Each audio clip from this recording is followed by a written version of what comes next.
The following program was provided by an independent producer solely responsible for its content. The opinions expressed do not necessarily represent the views of this station, its staff, board of directors, or underwriters.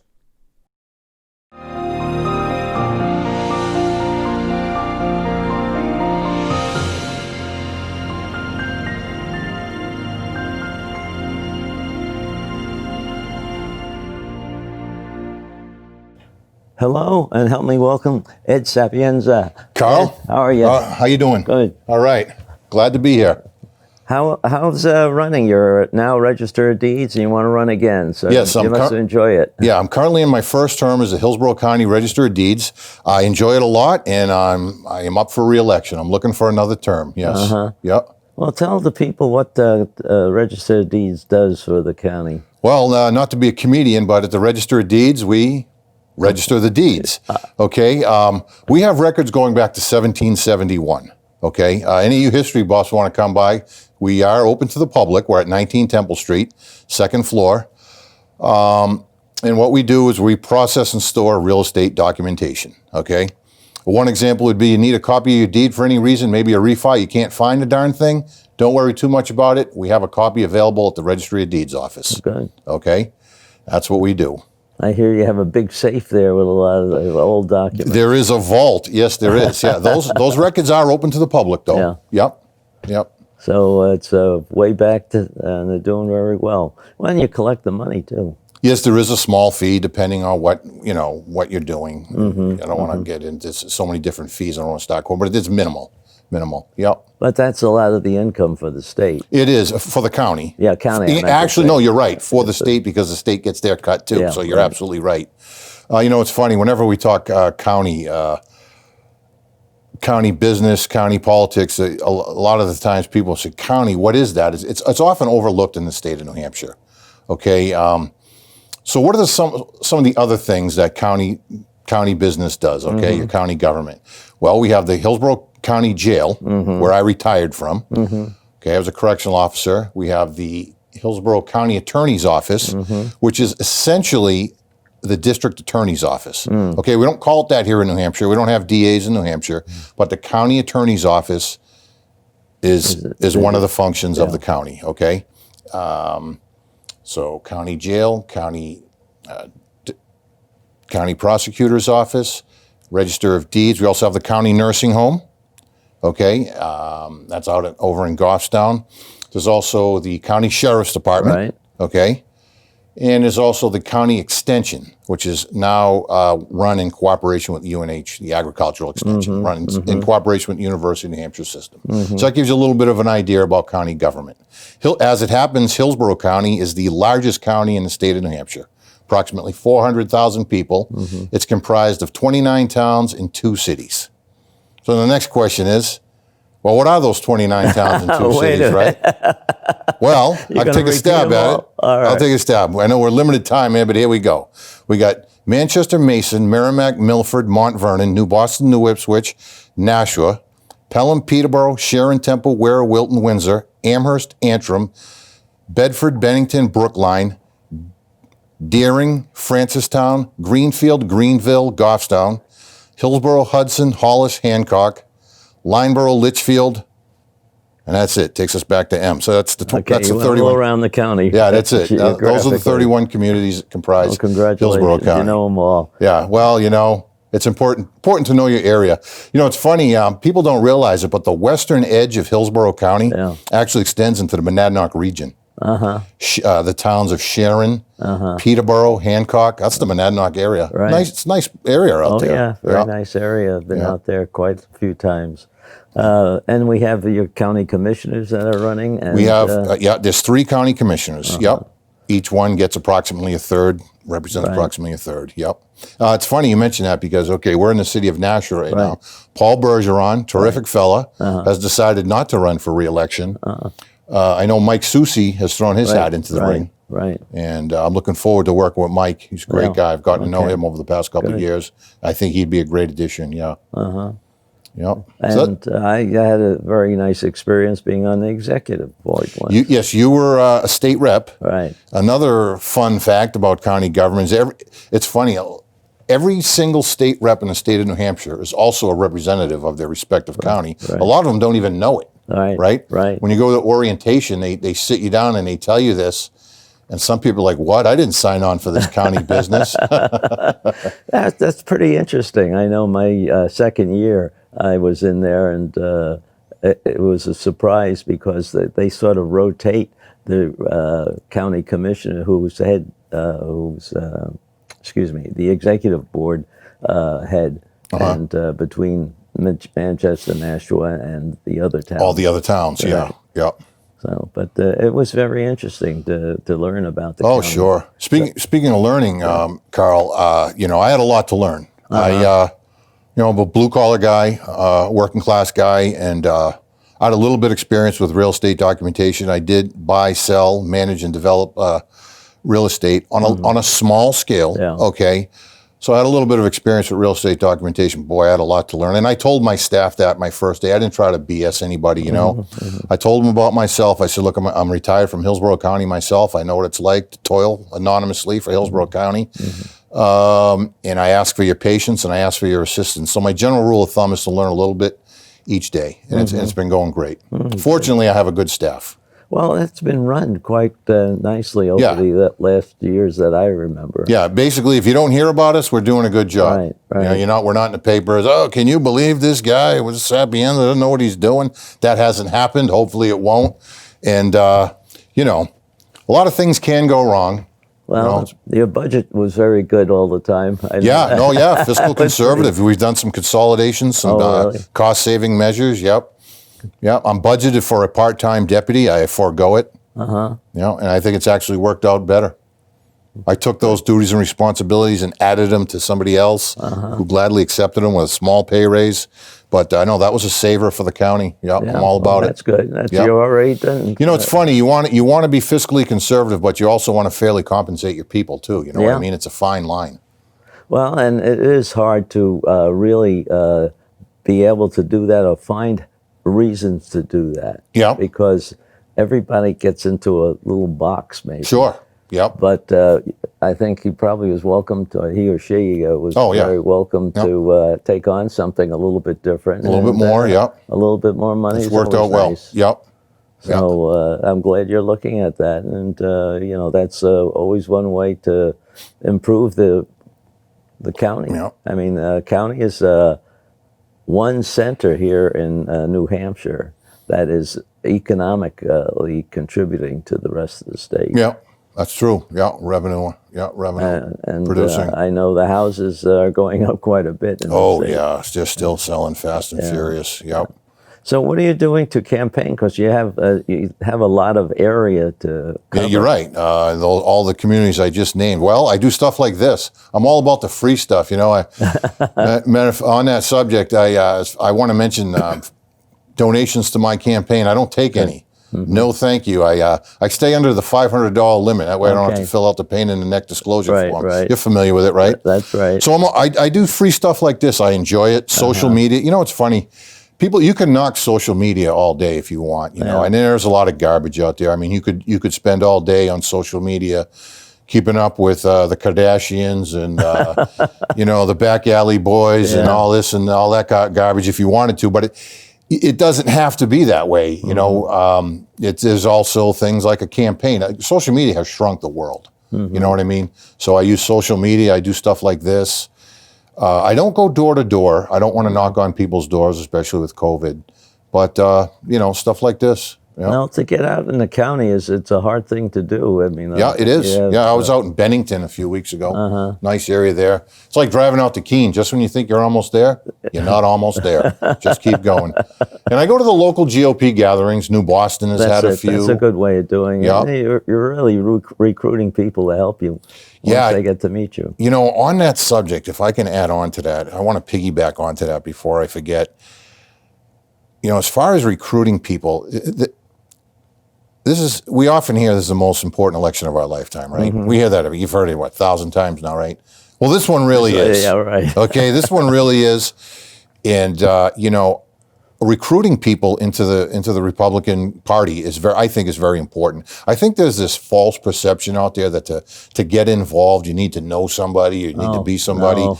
And you don't. Believe me. Would you agree that we're not an exclusive club? Right. We're not the country club. We're not the yacht We're club. always looking for We're people. looking for people with desire, Right. conservative values who want to get involved and contribute, right? Make life better for all of us. Yeah, right. And it's, don't worry about experience. Right. Of course, you also have to realize if you want to get involved, that's great, but 90% of it can tend to be boring. It's about stuffing envelopes. It's about holding a sign. It's not exactly glamorous, okay, but that's the reality of it. And I think we need to do a better job of reaching out, talk to don't get yourself into trouble at work. I'm not saying that. Yeah. There's a time and a place for it, but, I just want to put that out there. No, I think it's a welcome thing because that's what we're doing here. We're trying to build up our membership to get out the vote. Yeah. People say, well, my vote doesn't really No, count. it does that count. much. It does. It does count. I mean, especially in New Hampshire. I've seen so many races. I mean, just in my ward for the last, there was out of the 6 times I ran, 3 times we had a recount going because that's how close it was. Yeah. Now, you probably remember the Warren Rudman. What was that? That recount went on for months and months. U.S. Senator, right? So, But it's really, and effectively, people should get their neighbors involved a little bit. Yep. That's always good. And if you want something changed and you get somebody elected, they'll feel a little bit obligated to listen to you. Yeah. So, if you have something you think should change for the state or the county, hey. Well, especially like you said, especially here in New Hampshire with the third largest legislative body in That's the world, your state rep is the guy down the street, the guy you see at Hannaford's or Market Basket, the guy you played Little League, guy or girl you played Little League baseball with, you know what I mean? Right. So they're not distant people. That's kind of the whole idea. That's what the proponents of it say is, it's close to the people. Getting back to the registry for a second, I do want to talk a little bit more about what we do. We have a product called Property Fraud Alert. Yes. Okay, it's free, doesn't cost anything. And what it does is a notification system, basically, okay? And what it does is it notifies you to activity on your property. Now, if it's something that you know about, let's say you did a refi. You'd know about that. You wouldn't really care, okay? Let's say you didn't initiate anything and there's activity on your property. You'd want to look further into it. You'd want to get with us for details, quite possibly contact the Attorney General's Office, Consumer Protection Division. So it's free to sign up. It's offered by our software company. It's propertyfraudalert.com. That's propertyfraudalert.com. Or you can call it 1-800-728-3858. That's 1-800-728-3858. Doesn't cost anything. You might as well. That's a good thing to notice. I mean, you hear about it on the TV now and everything. And, yeah. I was very surprised that people got away with it so many times. I know. Fraud's always it's always a consideration. And it's something that if you don't watch it, you wind up even owing something. Yeah, I know it. You don't have any value left on your property and you owe somebody. Yeah. A few years back, what happened during the Great Recession, there were people who had gotten foreclosed on, okay? Not necessarily around here, more like Detroit, right? Yeah. So they moved away, they got on with their lives, right? Guess what? The bank, there were toxic titles. The bank never took possession of their titles to their houses.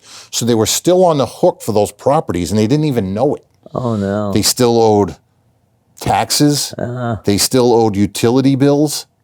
They still owed penalties. So it's very important to know, hopefully you're not going to get foreclosed on, but that's just one example. Okay. Well, we'll have to keep that in mind.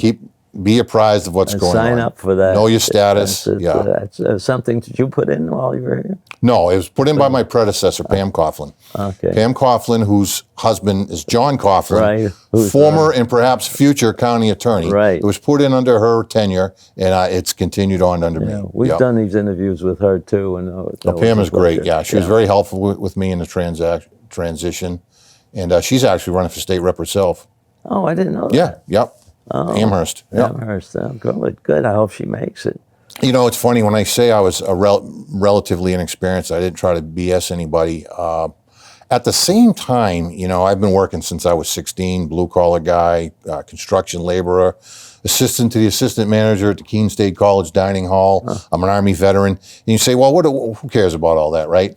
Well, here's the thing. I took a little bit of something from every job I ever had. You know what I mean? I'm sure like most people do, right? Yeah. How to get along with others. Don't take a small problem and magnify it 1,000 times. You know, through the years, those are my favorite supervisors. The ones who are like, look, we have a job to do and we're going to do it. They don't come around and say it this way, but through their actions, that's their management style. We have a job to do and we're going to do it. I'm not going to micromanage you. I'm not going to flip out. We're going to take care of business. And that's pretty much the attitude I brought to the registry. Yep. Oh, yeah, and you're there if there's something that screws up, you can help them out because you have a different perspective. Yeah, yeah. In fact, in a way, it's good that you don't have a lot of experience. I can relate to the people that call in and say, listen, I need a hand with this, you know, instead of talking over them. Right. You know, but, you know, it's interesting. I like it. I hope to remain. We'll see how it goes. Well, we certainly need people like you there. What you said you're going around and going to these little meetings and stuff? Yeah, I go to town GOP gatherings, like, for example, New Boston, which is great because I have it out at the fairgrounds, and I love horses. There's horses all around. That's like an added bonus, right? I love horses. I'll probably never own one, though. They cost an arm and a leg to maintain. But, yeah, you know, that's what it's all about, going to your local GOP groups. Kind of like this right here, same idea. Yeah. It's not always on TV, but, you know, face-to-face. You hit the radio stations too, I assume. I did one on WMSM. Yeah. I also did Manchester. I was a co-host myself for 4 years in Manchester. Yeah. And you know, I interviewed General Bolduc for an hour straight. Interesting guy. Yeah. You know, not to get off topic here, but one thing about General Bolduc is, yes, we talked about military affairs, veterans affairs, foreign affairs. We also talked about reducing, though not eliminating, the size, scope, and influence of government. We talked about education. Really? He doesn't like Common Core. We talked about simplifying the U.S. tax code. So the only point I'm trying to make is he's not tunnel visioned, okay? Yeah, no. I know. He very broad spectrum. He has courses that he does at... he teaches college. College. New England College, New England College. Yeah. I saw him up there. It's he's an interesting person. A very interesting guy. Background. Yeah. Well, we have a lot of good candidates out there. We do. There's a lot of good candidates out there. I mean, this year we have a presidential. Right. This is so different than 2018. 2020 is going to be very different than 2018. Right. Some of the GOP towns groups that I've been going out and visiting with were dormant in 2018. They're not dormant now. They're resurrected, okay? Well, I think what things are happening, and you can see in the TV, things that you never would imagine have been happening. Oh, the lawlessness, huh? I mean, and they're being, you know, encouraged, if nothing else. Oh, I know it, by the mayors, it's like, where are the adults, right? It's insane. That's why I say this is the most important election of our lifetimes. Right. Could you imagine if the Democrats, oh my, I don't even want to think about it. Yeah. Where are the adults? Here's a term I heard, authoritarianism, right? One of the cuckoo mayors. They want to control everything. Well, the cuckoo mayor, I think it was Portland, she didn't want the cooperation of the federal troops because having the federal law enforcement officers coming in to maintain law and order was authoritarianism. Right. Now, where do they come up with this stuff? Right?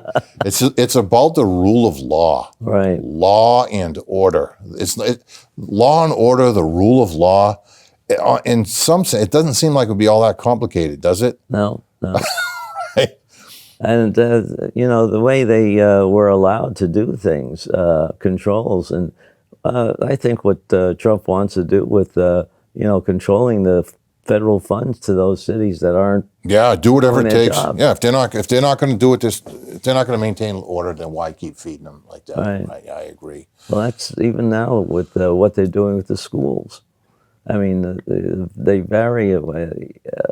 Here in Nashua, we're talking about split hybrid.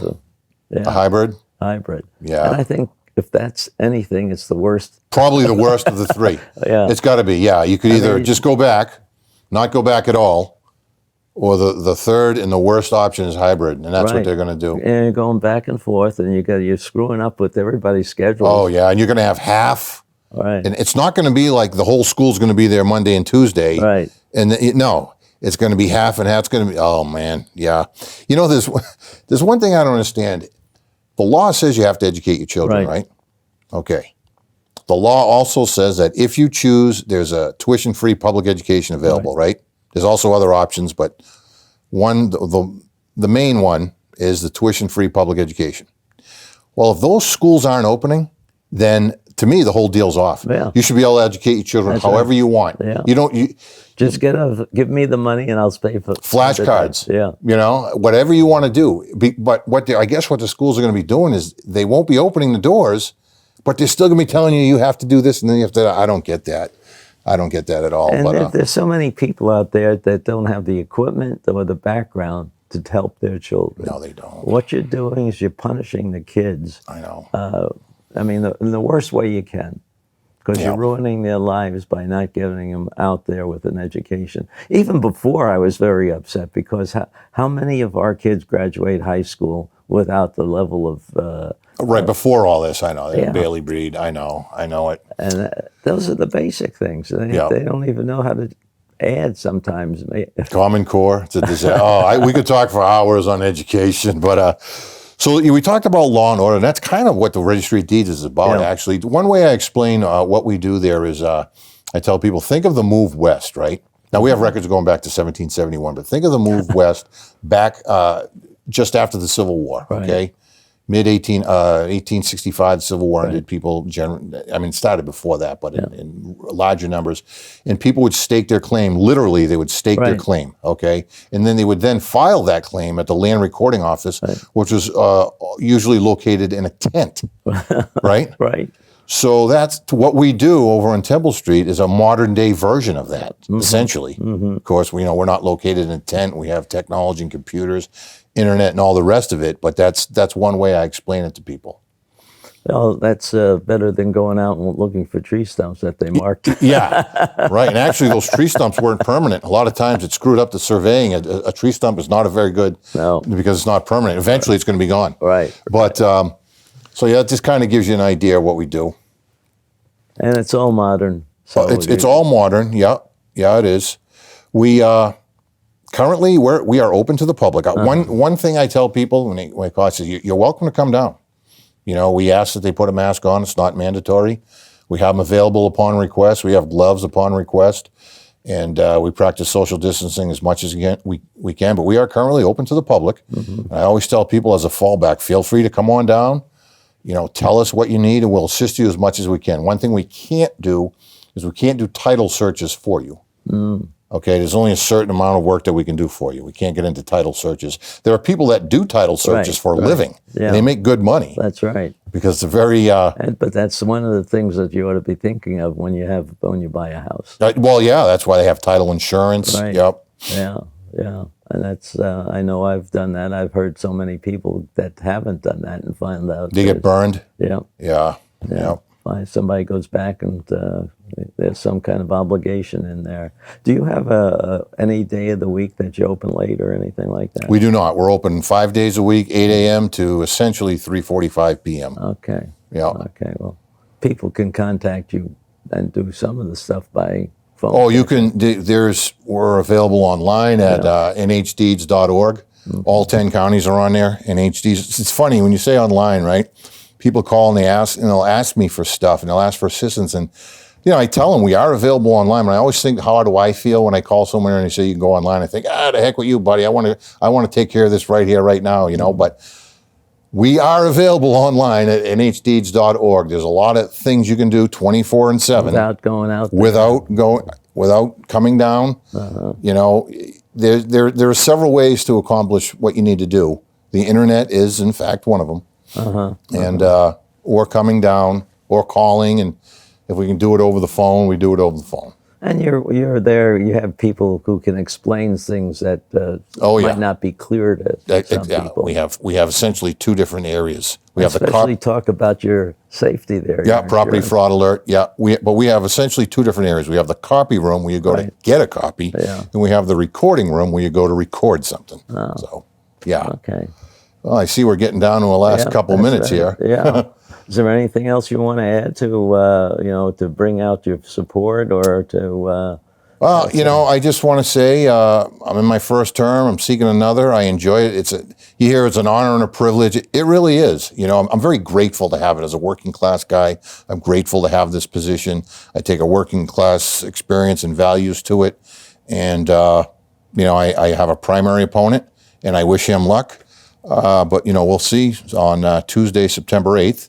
Okay. I can be reached at 391-8038. That's 391-8038. That's my personal cell phone number. Okay. We also have an office number. To tell you the truth, I don't even know what it is offhand. I give people my cell number. But we're easy to find. We're on 19 Temple Street. Yeah. It's the building that's right near the courthouse. Yeah. Okay, and it's a county building. Sheriffs have an office on the first floor. We're on the second floor. The third floor is county attorney. That's not open to the public without by appointment. I don't want to speak for them, but you know, I'm putting that out there. That's where we're located. And, okay. Yeah, I'm an easy guy to find. I have a campaign Facebook page, but I don't really use it. I guess you can boost them for like $5 or something. I don't know. I have it, but I don't use it. I mainly just use my regular Facebook page at Sapienza. Okay. Yeah. Well, that's what people want to know. They want to find you. You've been here. You've had 2 years of experience, and now you're ready to go for again. And, it does give you a good feeling. I think you're serving the people. That's what it's all about. Yeah, right. Never lose sight of that. Making their life better. That's it. Yeah. Well, very much, and we'll have you back after the primary. Primary. All right. Well, thanks a lot, Carl. I appreciate it. Okay. All right. Thank you again. Thank you. Take care, folks. The preceding program was provided by an independent producer solely responsible for its content. The opinions expressed do not necessarily represent the views of this station, its staff, board of directors, or underwriters.